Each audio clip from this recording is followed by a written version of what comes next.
گوجری زبان میں اپڈیٹ سنیے۔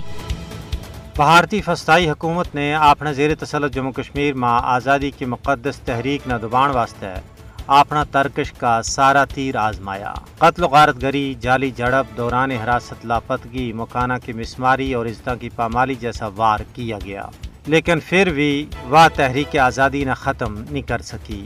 اور بھارت کی یہ کوشش ہے کہ آزادی پسند کشمیریوں کی صفحہ میں پیڑ کال کے انہاں کی طاقت اور قوت نہ پارا پارا کی ہو جائے، لیکن کشمیری عوام گزشتہ 75 سالاں تو ٹھوکر کھا کھا کے سیاسی طور پر باشعور ہو چکے ہیں۔ وہ چنگی طرح جانے کہ بھارتی مکار حکمران کیڑا کیڑا گر آزما رہے ہیں اور ان کو ہمنا کس طرح سینہ سپر ہو کے ملی جذبہ کے نال مقابلہ کرنا ہے۔ اس مقابلہ میں کشمیریوں کو سب تو بڑو ہتھیار اتحاد و اتفاق، یکجہتی، باہمی ہم آہنگی اور صنفت ہے۔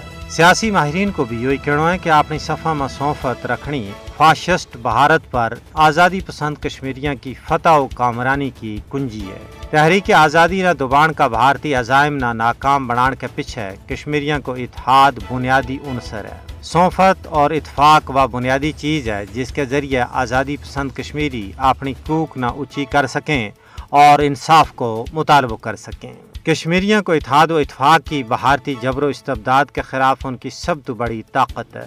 دراصل کشمیریوں کو اجتماعی عزم بھارتی جہریت کے خلاف ایک مضبوط باڑ ہے۔ کشمیر کا مظلوم و محکوم لوکاں کو اتحاد و اتفاق اور عزم و استقلال کے نال بھارتی چانکیائی اور سامراجی سازشاں کو مقابلہ کرن تو علاوہ کوئی چارہ نہیں ہے۔ کشمیریوں کو اتحاد و اتفاق ایک نہ ایک تیڑے بھارت کی غلامی کی زنجیرہ نہ پارا پارا کر دے گو۔